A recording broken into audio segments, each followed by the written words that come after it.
everyone, and welcome to this week's New 26. We are in the mid-season finale, although we have a special next week, so schedule is not going to change at least for 1 week, and then we're off for a little bit until we get to the final 13.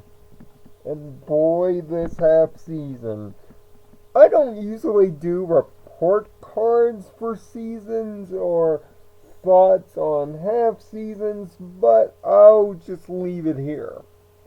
This is the best first half in the history of the series. And yes, you can fight me for that, and you can debate me down in the comment section below if you disagree. But I am of the thought that we've seen the best first half in the history of this show, and it be the last first half makes it all that much more ironic.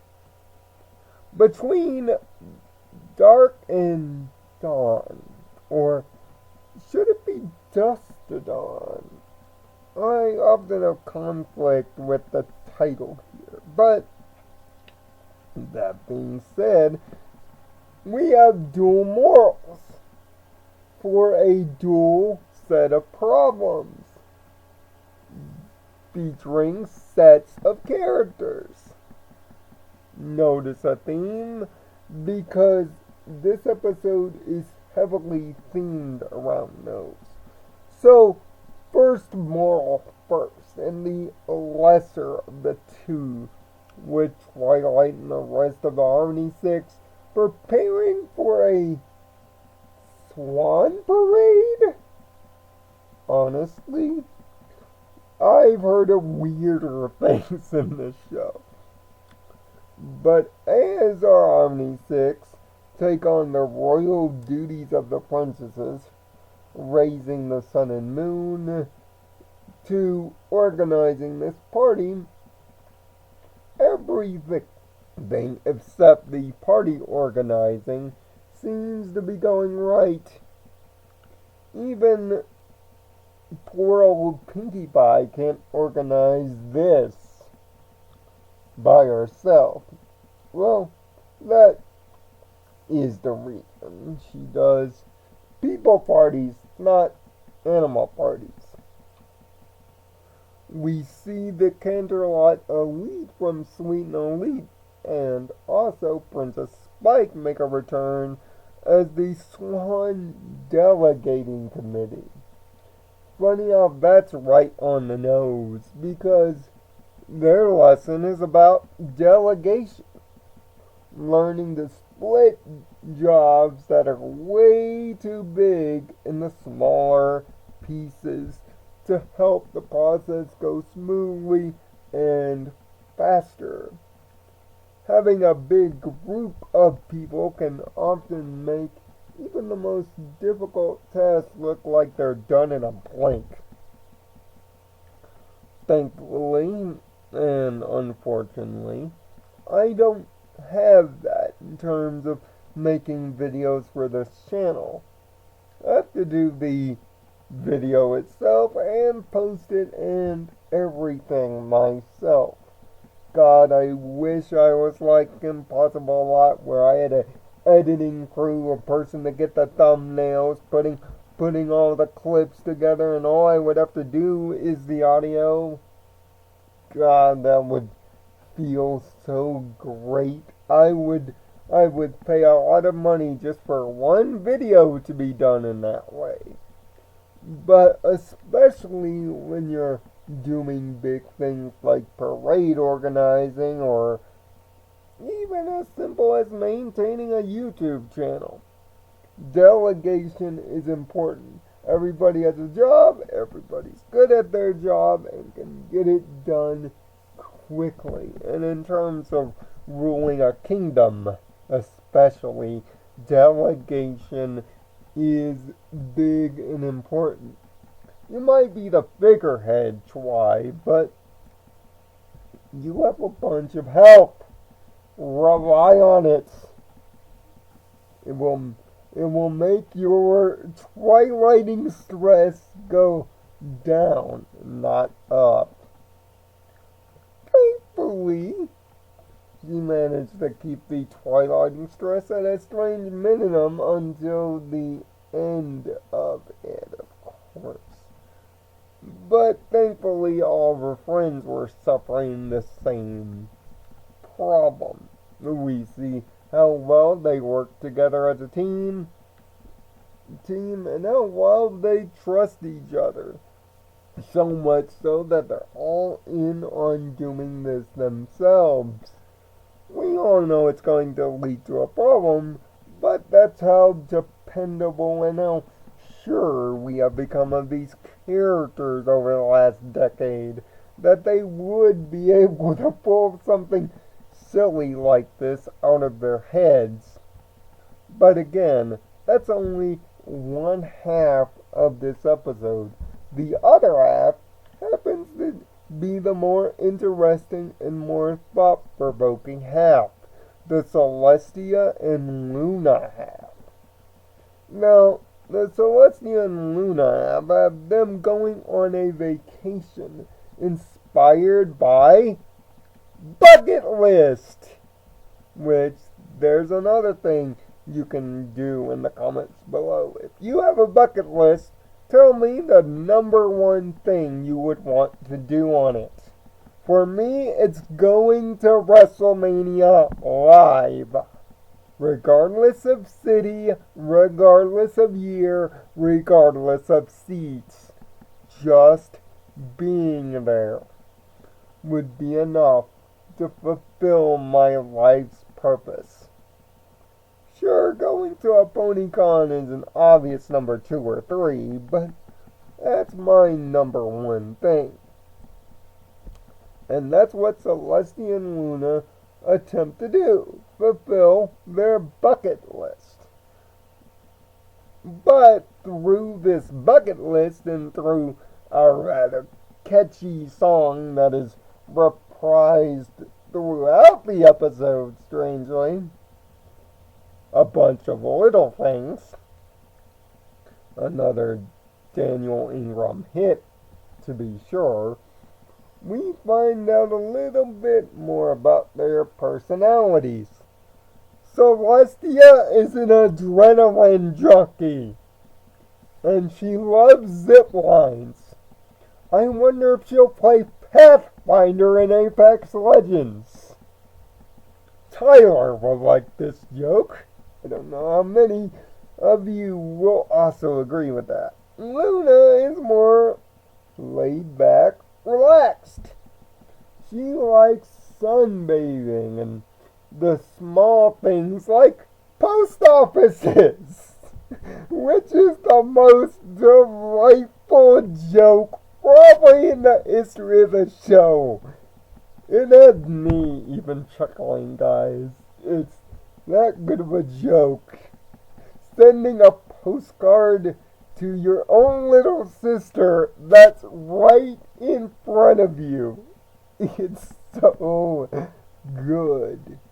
But it's in their travels that Celestia manages to be the bigger sister as usual and tends to pull the cart wherever they're going, sometimes ignoring Luna's wants of relaxation and rest, which ultimately has them once again coming to sisterly blows, and even separating. It is in their small time apart that they realize how much they appreciate each other's company. And it's through this that they come to a revelation that they never really wanted to be apart in the first place. And that they understand how hard it is to be without the other. Which is an ironic yet beautiful close to these two and their struggles. Coming from the beginnings of the series itself with the her Nightmare Moon arc and their reasoning for happening. To have the two sisters resolute in each other's company under a sunrise yet moonrise, thanks to Twilight not knowing how the amulet that they gave her works and trying to figure it out, only is a nice, beautiful, and yet somber payoff for these two. But actually the fun in this episode comes from the fact of seeing how the two personalities wind down. Seeing these two regal ponies that we've gotten to know for their high position with their literal hair down. Doing things like spelunking and going over falls in a barrel. Or building sandcastles and statues to each other. And all doing it normally. There are a few ponies that recognize they're just walking around, but for the most part, they're left largely undisturbed to have their fun. And we also get a sense of their own individual personalities and really how they bounce off of each other. This episode, combined with the royal problem, gives us all the depth we could need. And also the Journal of the Two Sisters, of course, the book from years back. But it's so nice to see things like this and see them genuinely have fun.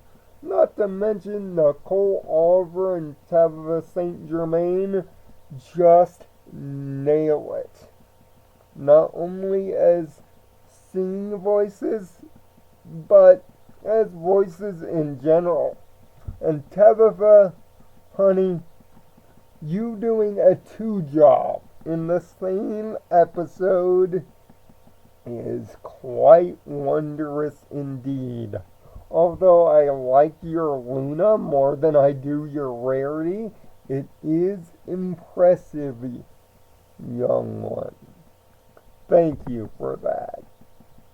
This episode could be considered 2 episodes in one, but the duality of the paired problem and the paired solutions, as well as fun all the way around, great character jokes, a great catchy musical number, and great closure and great lessons, makes from dusk to dawn, or from dark to dawn, whichever title you want to take. This is almost getting too easy. It's another 6 out of 6. I've given out 6 of these things in the first half, possibly 7, making this the best first half in the series to date. Combine this with last week's episode, the season opener, Frenemies, Twilight 7, and Point of No Return, and you have all the 6s you could have in the first part of the season, with the other episodes ranking 2 5s, 1 4, 1 2. That's your first half. And if the episode quality maintains as such when we get off hiatus, we could be in for the best season ever. Funny how it's the last. These guys are bringing their A game at the end, and most TV shows wouldn't even bother. But then again, Friendship is Magic is not like other TV shows.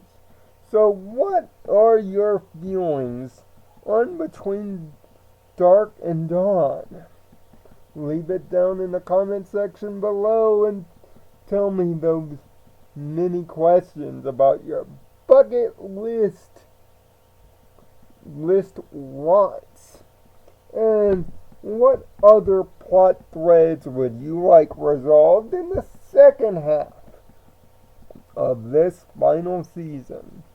This has been New 26 9 to 5 for this week.